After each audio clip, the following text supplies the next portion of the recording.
Alright guys, welcome to my channel, Bullets with Bullet. I'm your host, Bullet. Today we're going to do a gun review on the Canik Rival. I'll go open this up. I know you guys may have seen just a little bit as far as in my collection, gun collection, but let's going to do a detail. We're going to break it down and clean it. She has a few rounds through her. I haven't cleaned her since I actually bought it. But anyway, this gun came with 3 interchangeable. I'm assuming it's large, medium, and small. Comes with a punch, a tool for the help break down certain parts of the gun itself. Has the screws in there for the red dots. It comes with a rod that you put your fabric through when you run it down to your bore. Then you got your brush, which I say this is pretty cool, man, that Canik actually manufacture a gun that comes with a brush and other accessories that you could put in one container and take to the range, man, and really, you know, just have it. All you gotta do is bring your ammo and everything should be fine. But like I say, it comes with the usual, the manual, all the literature you need to learn about your firearm. You have here, you have your trigger lock for safety. But like I say, all my guns are locked up, so I don't too much use these here. Didn't come with the red dot, but I put that on. It came with multiple plates. On that mete is actually plastic. These here are metal. So I guess that's a plus, but like I say, this is my first time really owning a red dot firearm, so I don't know what the longevity of them and all that stuff, but soon I'll find out. It came with, if I'm not mistaken, I think these are 18s. Yes, sir, 18 rounders. If I'm not mistaken, these extender plates may have extended it to 19 or 20, but I haven't put that to the test. But I'll soon find out. Like I say, as far as the price tag of 5, I think it's around about, it's less than $600 out the door. You come with a mag loader.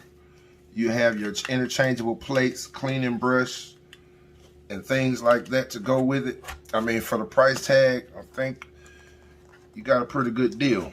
Let's pull this girl out. And it also comes with the holster. What other company actually does that? All right. Here she is, guys. The mete, the Rival mete. SFX. I gotta get that out of there. 2 18 rounders. This is a 5.2, I think, 5.2 inch barrel. It has it cut out on the slide, also at the bottom. I mean, pretty nice solid gun. It doesn't have the round indicator on here, but it has the cocked indicator on the back. You have interchangeable mag release buttons. I haven't messed around with that yet, but like I say, I like my other firearms that has an ambidextrous.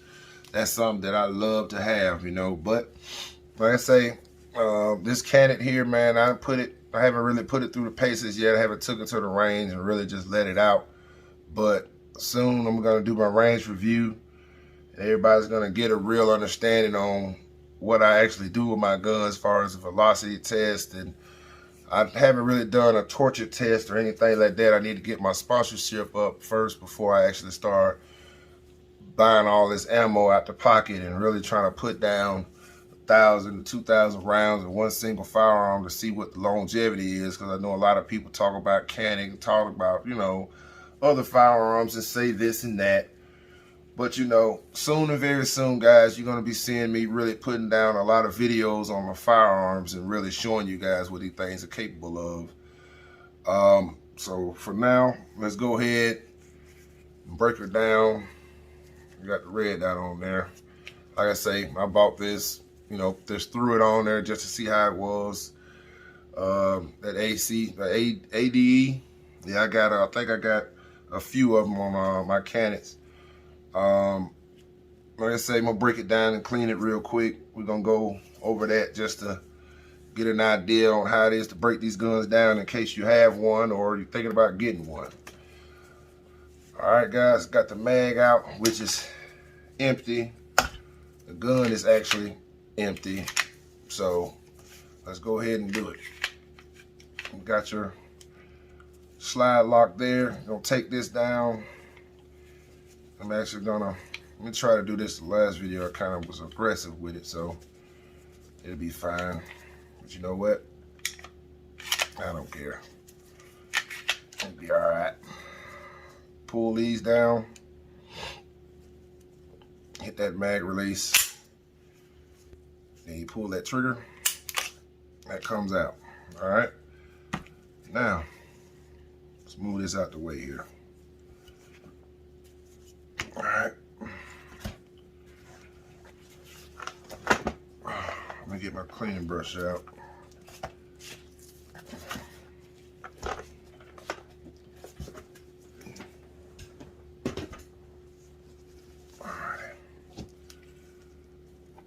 All right, guys. As you're gonna see in all my videos, I break my guns down and really do the same far as check the different areas that may have an issue in the future. I'll just take this out here and leave it in. You have your firing pin down here. You need to make sure that you have, you know, inspect that with your eyes, give it a little lube down there. You have your round stripper. You need to make sure that that's lubed. Make sure that you don't have any imperfections or anything like that. Make sure you guys see that. You see that little curve right here? There we go. Yeah, that right there actually strips the round out the chamber. That little part there. All right. Go ahead and break this down. I know it has a little dirt in it. Like I say, gonna clean this out.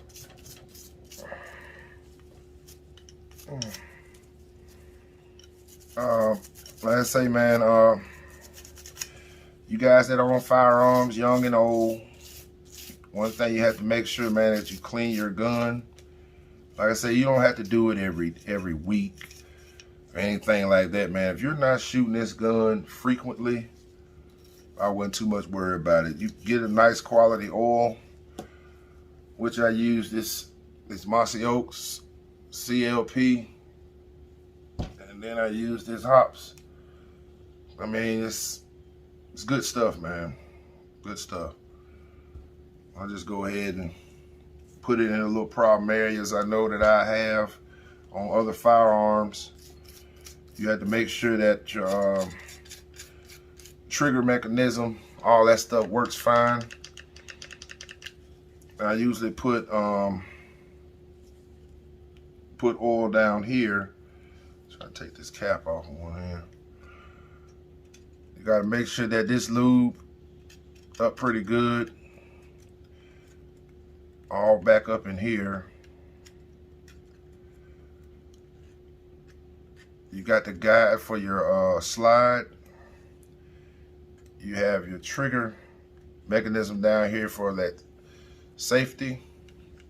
The trigger safety, you need to make sure that that's lubed back here in the back.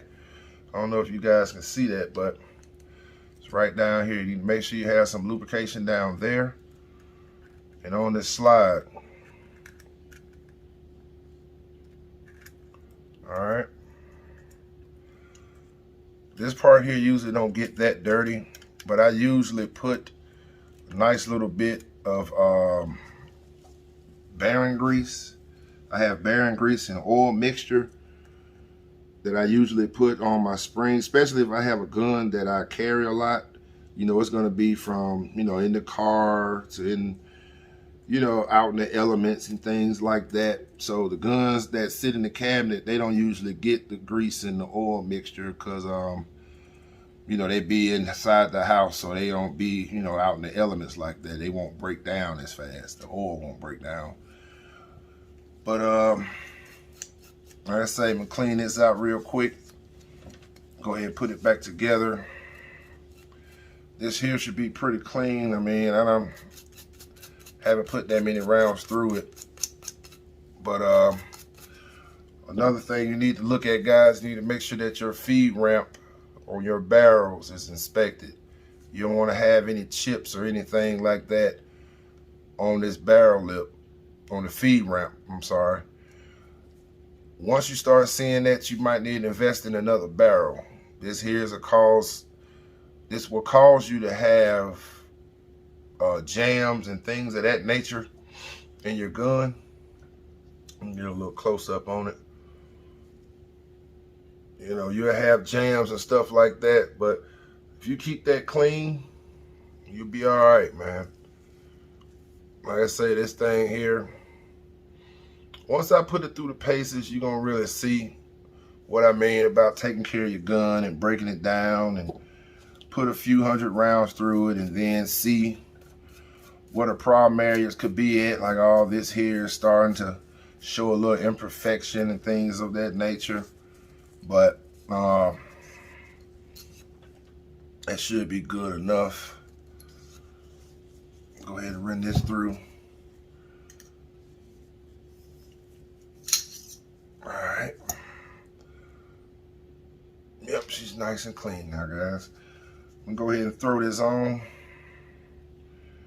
I think I had got some oil there, but let me make sure before I close her up. Got some there, some here, some back there. Like I say, she don't have a round indicator, so I'm gonna let that part be. All right, I'm gonna put a little bit here.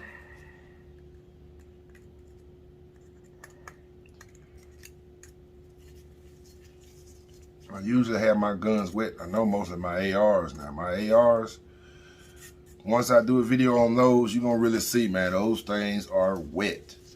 I mean, I don't mess around. The more lubricant those guys have, the better they work. I mean, I shot them dry and stuff like that, but like I said, I found out, you know, quickly, especially with certain guns, man, with the like I say, my 7.62, boy, it was giving me some issues, but like I say, sprayed a little lube down in there and everything was good to go. Let's see. All right. Like I say, guys, I really appreciate your support. As you see, come on now, get off of there. Appreciate you guys' support, man. I've been noticing in the comment area, man, you guys are really supporting me, man, and y'all keep up the good work, and I'll keep up with the good content. All right. But until then, this is Bullets with the Bullet signing out. I hope you guys have a safe day, safe weekend, and tune in next time on the Range Review.